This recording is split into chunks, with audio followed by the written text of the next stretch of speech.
Neste argumento, eu vou entrevistar o senador Cacildo Maldaner, do PMDB de Santa Catarina. Nós vamos conversar sobre os cuidados com o idoso brasileiro.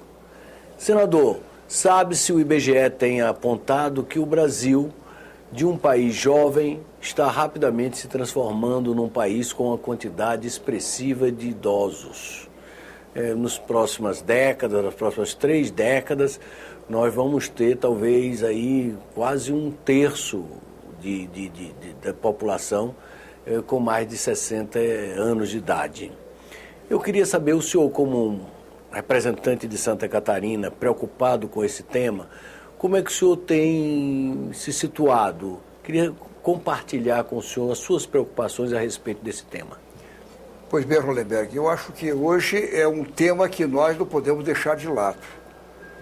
E essa preocupação, os países desenvolvidos, como a Europa principalmente, têm enfrentado muito há muitos anos. Há muitos anos. Estão na nossa frente há muitos anos. Nós somos um país ainda jovem, né, mas já começa a mudar a pirâmide. Por exemplo, nós, em 1980, nós tínhamos no Brasil 60% da pirâmide, 60% eram jovens de 0 a 24 anos. 0 a 24 anos.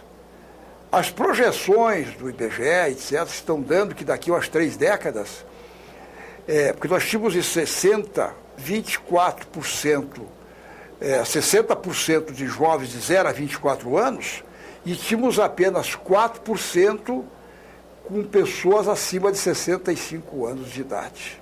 Veja bem, na terceira idade, ou como diz os idosos, 4% nós tínhamos. As projeções que nos dão daqui a umas 3 décadas, que o IBGE nos ensina, nós vamos praticamente, a pirâmide ela vai começar a fazer isso aqui. Já está fazendo agora. Agora já. Ela daqui, que estava em 60, está começando a fazer isso aqui, ó. Ela vai chegar. Nós vamos chegar daqui umas 3 décadas, que a população brasileira, nós vamos ter, na parte da juventude, de 0 a 24, 0 a 25 anos, nós vamos ter na base aí de 24% da população. De 60 vai baixar para 24%. Por quê? Vai gerar menos, o costume vai pegando a cultura, a natalidade, aquele negócio todo. Está mudando isso. São as projeções. E aí nós vamos ter cerca de 23% de pessoas com 65 anos acima. Essas são as projeções. E a pirâmide vai ficar, daqui umas 3 décadas, mais ou menos nessa posição. E as pessoas estão vivendo mais. A medicina evoluiu. Evoluiu, tranquilo, estão investindo em si. E essa é a tendência. Nós tínhamos, em 60, em 1980, a média de vida do Brasil era de 62 anos. A projeção para as próximas décadas agora, ela vai chegar, as projeções são de 82 anos, a média de idade para nós no Brasil. 82 anos. Então, isso de 62 para 82 são 20 anos a mais na média de vida. Então, há necessidade de se pensar muito nisso. Por que, Hollenberg? Porque nós temos que pensar lá adiante, no futuro, e a responsabilidade nossa agora, nós que estamos, nós, o governo, o conjunto, a vida pública, né, para projetarmos isso, o que é que vai sustentar isso? Como é que nós vamos aguentar? Porque hoje, uma verdadeira política para enfrentar. Porque hoje a pirâmide, como ela é embaixo, já está começando, os jovens, eles empurram as pessoas, como era uma média de vida 62 anos, para ir se afastando, já ir cedendo lugar para os jovens entrar na atividade. Mas como hoje fica a pirâmide mais ou menos igual, equiparada, então, nós temos também, e é bom a gente citar, 69% hoje, 69%, até para a memória não me falhar, 69,2% dos aposentados no Brasil ganham apenas até o salário mínimo. 69% dos brasileiros. E como a projeção de vida ela vai estar subindo, as pessoas conseguiram o seu tempo, aposentaram-se com salário mínimo, mas elas têm condições de ainda, não só condições, necessidade de trabalhar mais um pouco, buscar alguma atividade. Até como diz esse escritor italiano, o Demasi, famoso, nós temos que preencher a ociosidade. Temos que dar uma atividade a certa ociosidade da vida depois de aposentado.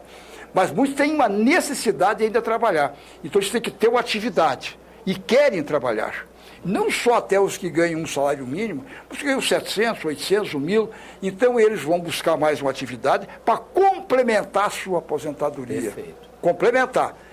Complementar, e com isto ele vai trabalhar na formalidade para ajudar a sua sustentação dos seus filhos ou netos, ou que precisa de atividade, ou são medicamentos, ou coisa que o vale. O mesmo preencheu a ociosidade, quer fazer um turismo, quer fazer alguma coisa. Eu acho que é um direito dele depois de trabalhar. Tá? Então ele quer trabalhar mais um pouco, mas esses 5 anos, 7 anos, ou 8, que ele voltou a trabalhar, ele recolhe a Previdência. Como Isso ele é uma recolhe... proposta que o senhor apresentou. É o projeto PLS. Ou seja, para não desequilibrar a Previdência, o senhor está propondo esse novo sistema. Um novo sistema, e aí, quando ele não tem mais condições físicas de trabalhar, ele pode agregar o que ele vem ganhando, agregar um valor, um cálculo atuarial da Previdência, agregar o que vem ganhando, para poder ter uma vida mais condigna. Né? E eu ainda acrescento no projeto. É sempre respeitando o seu teto da Previdência, que é o teto, que é o tetinho, não o maior, né? É sempre respeitando. Quer dizer, aí dá não só assalariado, mas aquele que ganha lá R$ 1.500, R$ 1.700, sempre respeitando o teto, para poder trabalhar mais um pouco, para se preparar, como a longevidade está aí, eu acho que vale a pena. Os que puderem, isso eu acho que é uma questão de justiça, nós nos prepararmos para o futuro, prepararmos essa pirâmide que ela vai ficar mais ou menos equilibrada, para nós termos, porque os países desenvolvidos estão fazendo, já fizeram isso.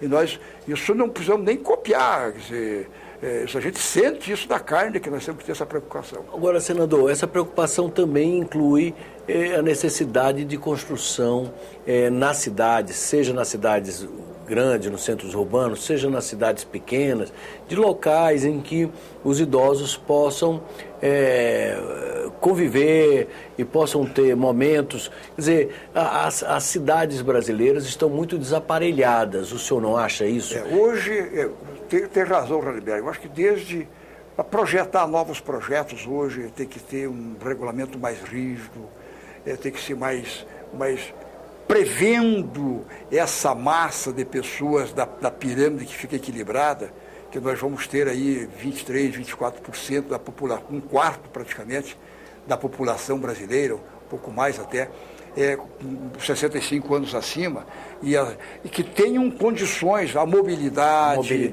o transporte urbano, os centros de atendimento para se exercitar, para praticar, as condições de...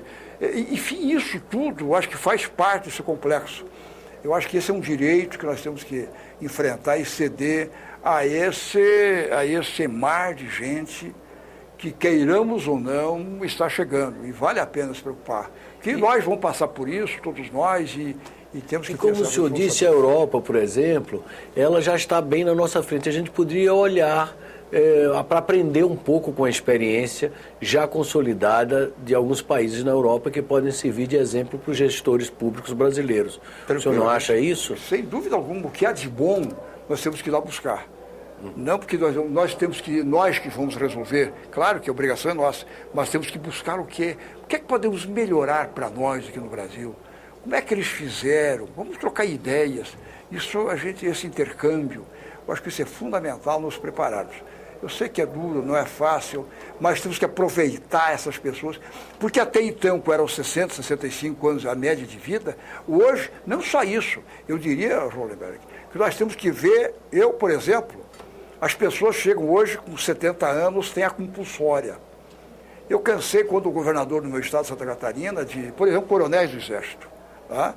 Chegava no topo da carreira e chegava com 52 anos, o governador e eu tenho meu tempo vou para a reserva, com 52 anos. Até nos anos 60, mas no meu caso foi agora, já nos anos fim de 80, 90, nos anos 90, eu já não acreditava, mas como é que pode assinar aposentadoria, coronel? Com 52 anos já vai se encostar, ir para a reserva. Mas o direito à legislação me assiste e tudo. Nós temos que mudar isso. Por isso que eu acho que professores de universidades, de outras instituições, nós temos que mudar, mesmo o Supremo, ministros, Judiciário, outros setores.